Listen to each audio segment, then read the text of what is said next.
Vero Beach, and Port St. Lucie. You are now listening to I Radio. Same, yes, she loves me the same. 'Cause my love, it's her love, and her love is good.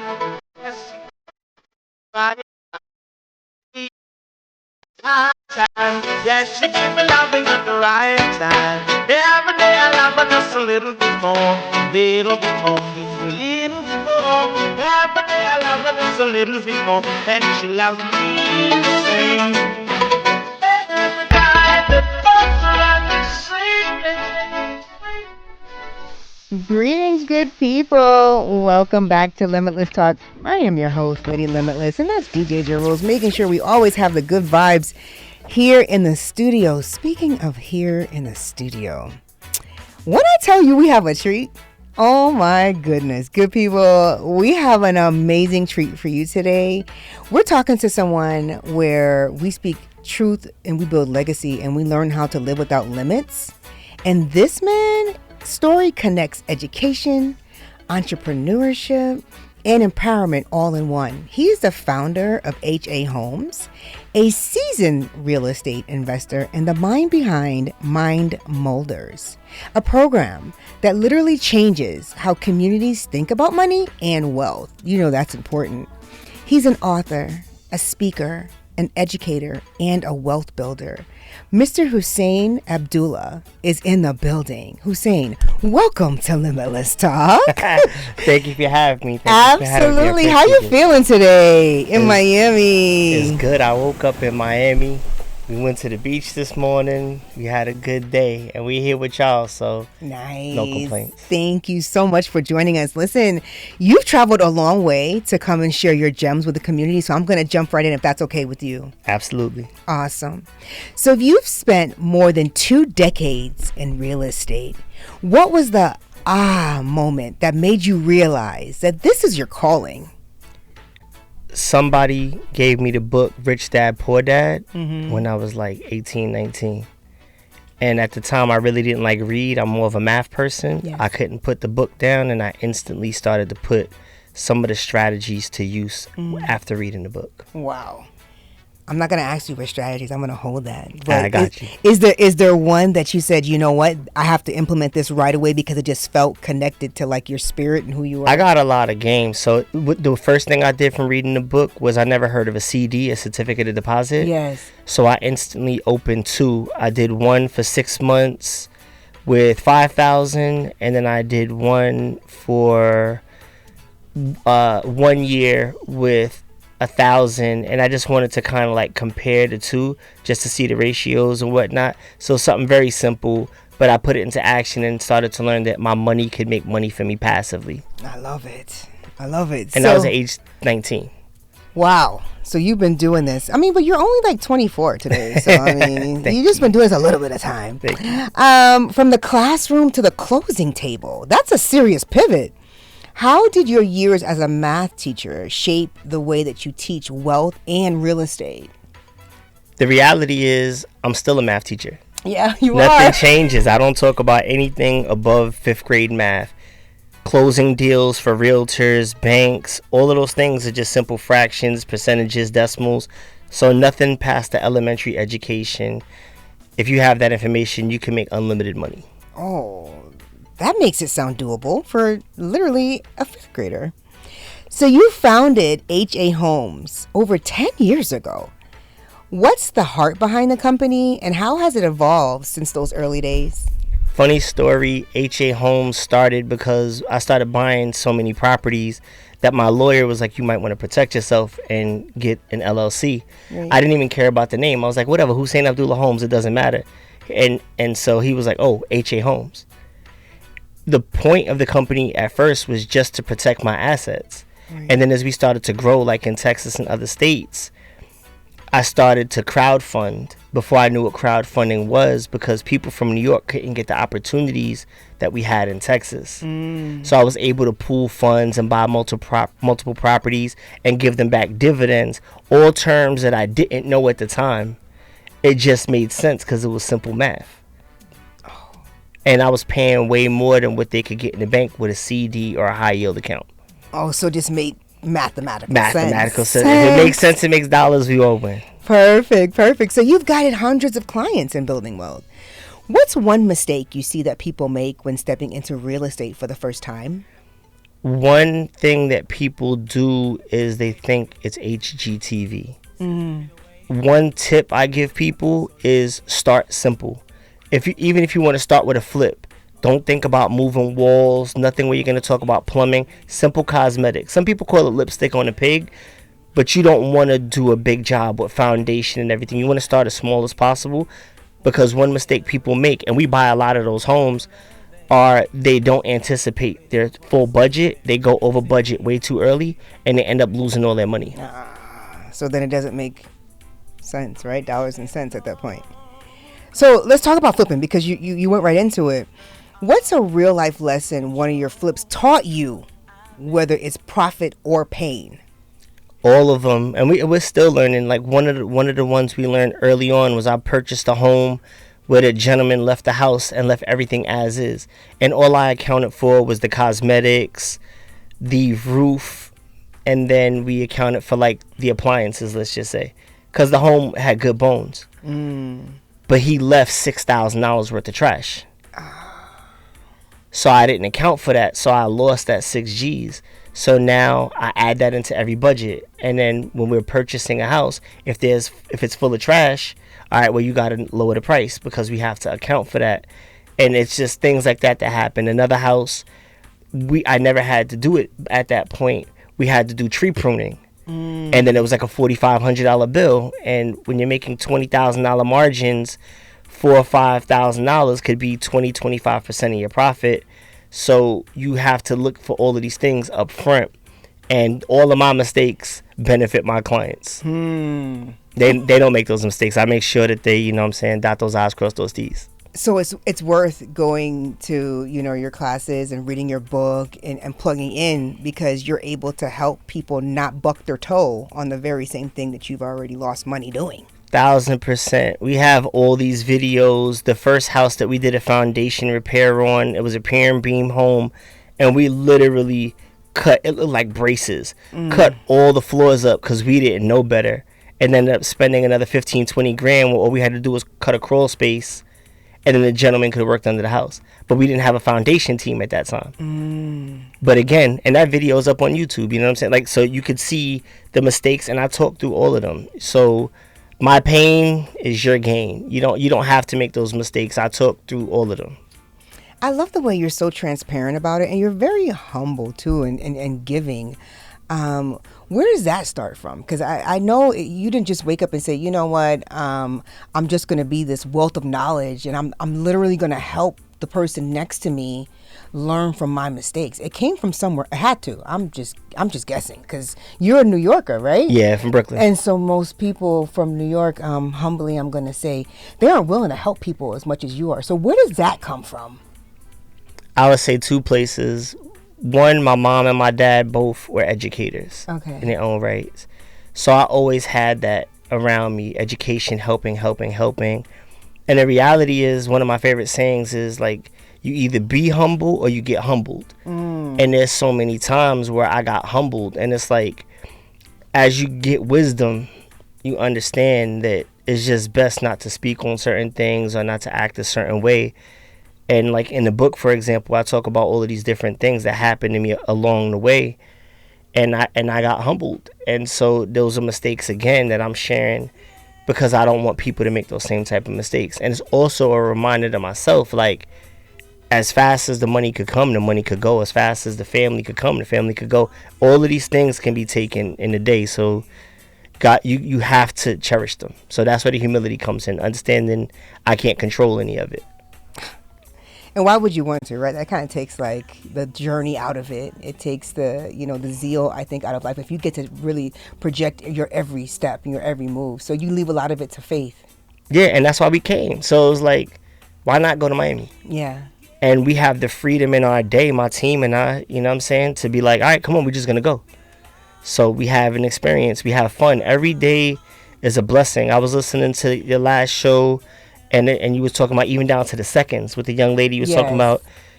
A second isn't promised. You're right. So we have to maximize all of them and be as happy as we can, as much as we can, and give as much as we can. That's what we're here for. That's wonderful. There's not many people like you. I'm sorry to tell you that, but there's not many people who are willing to give of themselves as much as you do.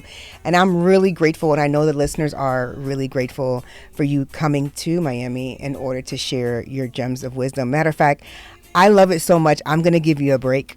And we're going to come back talking about diving into how you use education and financial fixtures through your Mind Molders program. So don't go anywhere, good people. You're listening to Limitless Talk. I'm here with Mr. Hussain Abdullah.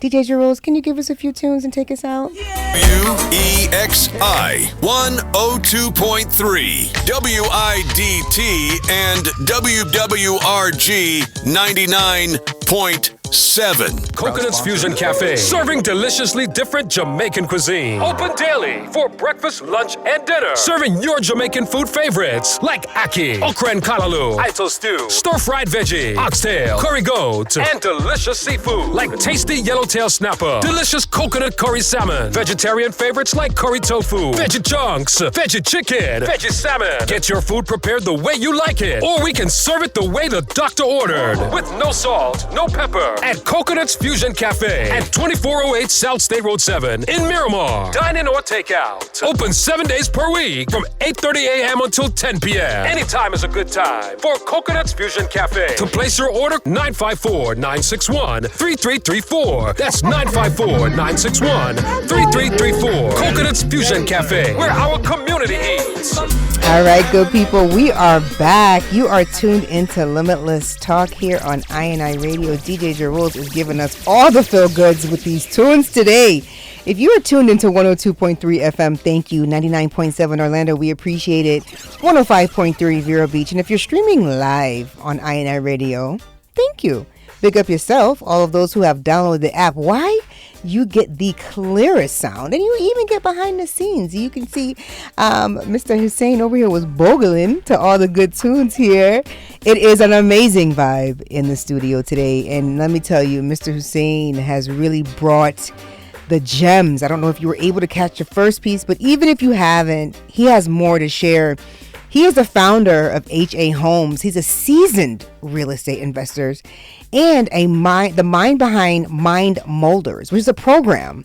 And it's literally changing how communities think about money and wealth. He's an author, a speaker, an educator, a wealth builder. Mr. Hussain Abdullah is in the building. And let me tell you, he is dropping the heat and the moves. If you're watching behind the scenes, we're going to jump right back in. So you have been an educator for over 26 years, and you've taught kids, adults, and professional. What surprises you most in how they respond to your financial education? It doesn't surprise me. It surprises other people. I go to schools in high crime, high poverty, low socioeconomic status. And what happens is everybody, children specifically, will perform to the level that you want. So if you think a kid's going to do bad, they're going to do bad because they believe, they're going to give you what you put out. So it doesn't surprise me. I surprise people when I go into a room and they have these children talking about things that they had no idea because they never gave them the opportunity to talk about them. Or certain families or whatever, just understanding certain things but not having a space to, not having an outlet to be able to speak about it or having somebody to talk to help move the chains for them. Got you. I like that. So you, in your eyes, what's the biggest myth about wealth that you wish people would stop believing? There's a lot of them. Oh, I'll give you a good one. This one's controversial. Home ownership. Primary home ownership is not a great way to build wealth. Home ownership is a luxury. Owning a car is a luxury. Now, I know in some places you need them, right? Like a place like maybe like Miami or a place like Texas, you can't get anywhere. But if I shut up. But home ownership, being a wealth builder, is one of the biggest misconceptions that really only makes money for the government and big banks. It does not build wealth for your average Joe. And I'd be happy to do follow-ups on that. I was going to say that I want to unpack that, but you're having a meet and eat this evening, and I feel like those people that show up physically should probably get those gems. I have more though. I have more. So let's talk about mindset. How much of wealth building is mental versus practical? It's like 80-20. Yeah? Yeah, there's people. I had this conversation the other day. A young lady came into my office, and every opportunity I gave her, she basically said no. To the point where I was like, I'll work with you for free. Well, I don't have time. So you have a complaint about being check to check, working 20, 25 years, not having any money. And I'm literally telling you, if you work with me, I guarantee you $20,000 or $30,000 back in your tax return. And I showed her numbers. So I don't make those type of claims for anybody. Sure, it has to be. Her specifically, she makes, can I just say it real quick? Sure. If you make $100,000 a year and you live in the state of Florida, there's no state tax. Right. You are in the 25th percentile, let's just say, of taxes. That means they take $25,000. Now, if I sit with you and I show you how to do certain things with business structure where you can recoup that, you are allowed to reclaim every single dollar in taxes that you paid in a year. You're allowed to get up to that amount back in a tax return. I showed her all the tax deductions that she had, and I showed her I would help her, and she still said no, and I would have got her back another $20,000 in taxes this coming April. Wow. And she still said no. So yeah, you're right. That you can't help people like Some that. people just don't want to win. Yeah, and that's okay, It because is. there's people like me who do, Yeah, and the it good is. listeners of I Radio who do. So don't worry, the right people are gonna get your information. So when it comes to generational wealth, what's the biggest key to keep it once you've created it? There's a saying: first generation earns it, the second generation enjoys it, and the third generation squanders it. Hey. That happens. I mean, unless you build up such a strong trust, I mean, that's very expensive to maintain down the lines. And with people taking money, like a Bernie Madoff Ponzi schemes, market crashes, the US dollar basically being worth nothing. There are ways, but it really, the answer, in theory, the answer would be to make sure that the next generation is educated in whatever the family business is. But the reality is, I grew up pretty, not tough, I'm not trying to say I had the worst childhood, but it definitely wasn't easy. Yes. So I had to work for all my stuff. Sure. My daughter, who's great, and she, she has her own business or whatever, she doesn't have those struggles, so she didn't build up that muscle. She didn't build up that discipline, that dedication, that grit, because she was never hungry. My daughter does not know what it's like to heat a house with a stove. She don't know what it's like to share a bed or share a bedroom with 3 other people. Her mom never slept on the couch. She don't know that struggle. So she's not going to be that hungry. It's just, you can't teach hunger. That's true. That is very true. So when you work with the disenfranchised communities, how can real estate truly serve as a tool for empowerment and not just personal success? If it can, because after that last statement, you might say it can't. You need to find something else to do.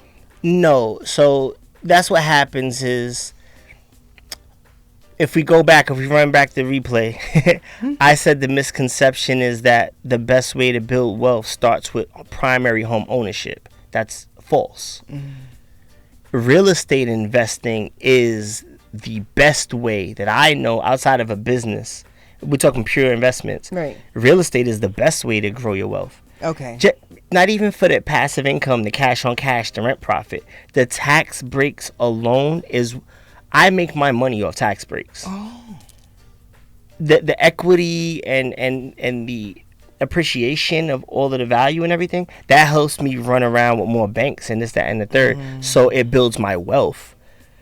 But it's all on paper. You move the money around, but real estate investing and investing in your community and being a landlord and developing, 1,000%, you're going to grow your wealth.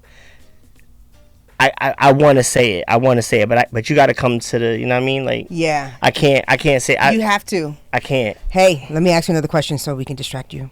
So, I was gonna slip. how do you stay motivated through the market shifts and challenges after 20 years in the game? You've seen a lot. You've seen a crash of 2008 and then some. So how do you stay motivated through all these ups and downs and the volatility of the actual industry? The reality is I have to shift, and that's why I lean back more into education. Like, I really couldn't care less about real estate. I just happen to make money in it. Brick and mortar doesn't excite me. Closing doesn't excite me. Money in real estate is the motivation. But the thing that gets me up in the morning and it makes me happy and smile is helping people. So it's the education factor. Because you're an educator at heart. Yeah, so that's what makes it fun. But the actual, just the transactional piece of real estate isn't really. It's not for you. Nah, it's not for me. I couldn't care less. That's good. That's good. You really, your parents did a really good job because they were educators and they made sure that at the heart of their children is the love of education and empowering people through education. So kudos to those that put together to make you come about. So what's a message to young people who feel like the system wasn't built for them? You can't make excuses. Leaders take accountability for everything. And of course you can't choose your parents. But even young folks. I have a young man who came to my Mind Molders Teen Academy and was making, let's say, $1,000 a month. I'll keep it simple. He's making $1,000 a month. And he had been working about 9 months. I said, all right, cool. How much money you got in the bank? Oh, I got about $1,500. I said, well, where'd the other, $7,500 go? Clothes, sneakers, jewelry. And I was like, what do you want? Well, I don't want to work this job no more. All right, well, then you got to stop spending your money. You have to start putting it up and making it work for you. The trick is you got to get to your first $100,000 as fast as possible. The faster you get to $100,000 and get that working, compound interest really starts to kick in after 20 years of money invested. So I could give you the actual breakdowns of how that number looks if you didn't touch it if you want. I mean, all right, so let's say you put $100,000 in the bank right now and you were getting 10% interest. After, and you could Google this, a fact check it, double check me. I want to say after 40 years, you have 4.6 million. After 50 years, you'll have 11.7 million. But if you never get to the 100K mark or you do that when you're 40 or 50, you're not going to live to 90. You'll never see that type of money. Right. So you got to give your money the opportunity to grow. So you got to start putting your money in the bank at 18, 19, 20, 21, 22. Hit that 100K as soon as possible. You never have to put in another dime. You get 10% after 40 years, 4.6 million, 50 years, $11.7 million you'll have if you only put in 100,000 and never another penny. You just let it compound. Nice. Compound interest is a beautiful thing. So you've spoken all over the country. Yes. What's one powerful moment from a seminar or training that stuck with you? One of the most, and I shot her out. I think I can actually say her name and you can figure out who she is. So I was doing I was the first male speaker at a women's event. They were going 7 years in a row. The keynote and I actually have that video. Y'all can see that if y'all want to.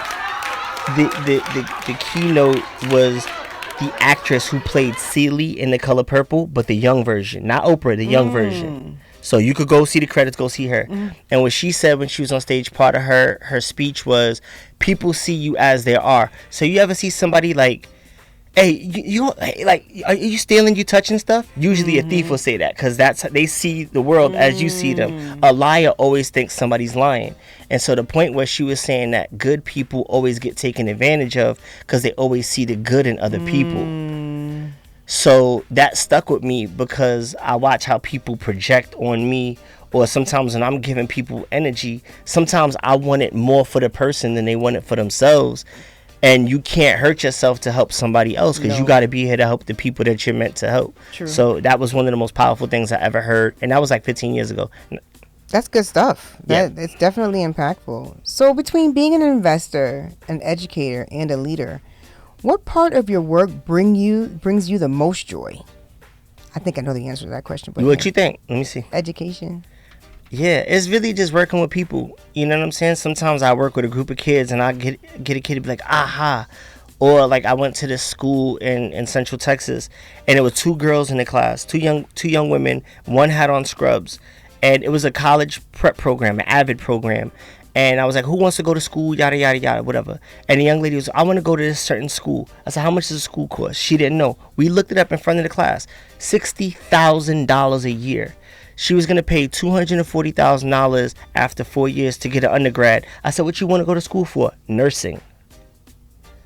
The young lady in the scrubs was going to the community college right then and there. She would graduate with her 2 years associates.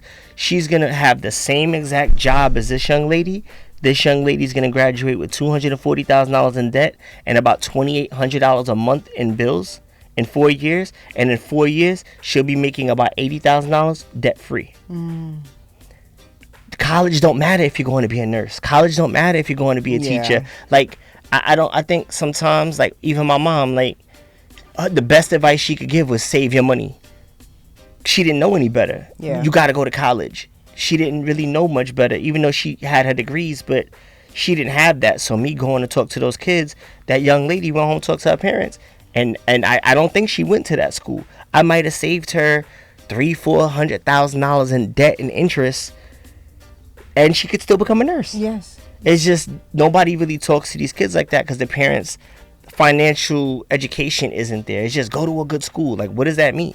Go to college. Like, just go. It's not a choice. Yeah, just go. You gotta go because we didn't go. Grandma didn't go, so you gotta go. Like, and education is the key.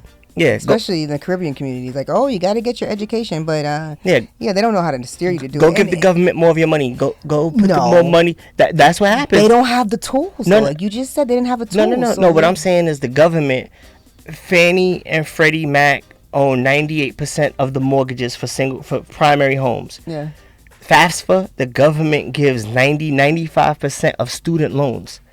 It's a tool for them to put more money back in their pockets. All you're doing is putting more money back in Uncle Sam's pockets, right? You could file bankruptcy and they will not remove student loan debt. That's the government securing money going back into their pocket. So, I mean, we could really talk about why home ownership and the American dream actually became a thing. If you really want to. We will, but we won't do it here. Not here. We're going to talk about it at dinner. We're going to lighten it up right now. Yeah. So this is called my quick fire round. Let's go. This is all about you. First thing that comes to your mind, though, you got 10 seconds to answer, okay? Got you. So first thing you do when you wake up, emails or business? I work out. Ooh, nice. So coffee, tea, or orange juice? Neither. I only drink water. Nice. If you weren't doing real estate or teaching, what career would you be doing right now? I'd be a mattress tester. I like to nap. Oh, that's funny. I didn't expect that at all. What song instantly puts you in a good mood? Today, Telephone Love. Really? Shout oh out my to gosh. DJ Gyro. Yeah, I was thinking he played it. Yeah, Today, Telephone Love. Nice. Brought me back to the 90s. Nice. What song? Actually, already. What's one lesson from teaching that still shows up in your business life today? You gotta stay humble. Gotta stay humble. I was just telling you the story about the young lady who I was a little younger and I was disciplining kids, and the parent was like, "You wouldn't talk to kids like that if you had kids," basically. Mm-hmm. And I was like, "I didn't know what you're talking about." I had a daughter. She was 1,000% right. Oh, so all right, sounds good. So, if you were dessert on an island, what's one book and one album that you're bringing with you? My favorite book is The Art of Money Getting. That's P.T. Barnum. That book is like 150 years old. Oh, I'm sorry. Or Dante's Inferno. Sorry, Dante Alighieri, the trilogy. I bring Dante's Inferno. Mm-hmm. And then one album. Could it be a mixtape? You know what? I'm going to let you have that. All right. Could it be a mixtape? I do like the like summer of 2008. Like, those are the best mixtape era. Like G Unit, Locks. Okay. You know, put some reggae in there. They had some good reggae tone too. Yeah, 2008 mixtape. I do. Nice. Lil Wayne. Oh, okay. So, what's a quote or mantra you live by that keeps you grounded? This has been my bio on my IG this whole year. 23 was crazy. This right here is the gem for the day. The gem for the day. They want me to bring this back. So, in order to become wealthy, you have to take large risks with small amounts of money. In order to stay wealthy, you have to take small risks with large amounts of money. Gem of the day. So finish this sentence for me in closing. Success to me is not a destination, it's a journey Success is the path. If you're doing something you love, you're successful. You live in it. You live in success. I love it. It has been such a pleasure. Is there anything you want to leave with the good people listening to Limitless Talk on I Radio in closing today? You have to download this app. I listen to this more than Spotify. When I do listen to music, I listen to I Radio multiple times a week. You definitely have to also go follow INIRadio.fl. You gotta go follow Limitless Woman on IG. You can follow me too, but that don't matter. Follow everybody here at the station and come out tonight to get some good food. Oh, like coconuts? Oh, listen, you're trying to invite everybody to cook. Listen. I'm paying for it. Oh, wow. Oh, well, I will definitely make sure I'm there. You good people hear this. This is a generous man. You get free food. Is willing to share his knowledge. He's willing to share his food. And we're going to be having a good time tonight at Coconuts at 5 p.m. That's located on State Road 7. We're going to keep the vibes going, though. We want to thank you for your time today. You know, Hussain, you could have been anywhere. You left home to come and be with us, and we appreciate you here at I Radio. Good listeners, I hope you got these gems, and I hope you meet us at Coconuts. You're listening to I Radio. Hey, good people. This is your host, Lady Limitless. You were tuned into Limitless Talk, and let me tell you, Mr. Hussain had a powerful session here, and he was giving us game, wisdom, and heart all in one. And before I let him go, I forgot to ask him, where can our listeners find him and connect with him and follow his work and join the Mind Molders sessions? And he told me to make sure that I did HAHOMES US. Go HAHOMES US anywhere on all different platforms. HAHOMES US is the way to go. So make sure you find HAHOMES US if you want to connect with Mr. Hussain. That is the way to do it. We're going to keep the vibes going here at I Radio. Started in New York, now the world gets to work. With each lesson learned, the message is heard. From the boardrooms to the schools, he's giving back, empowering community.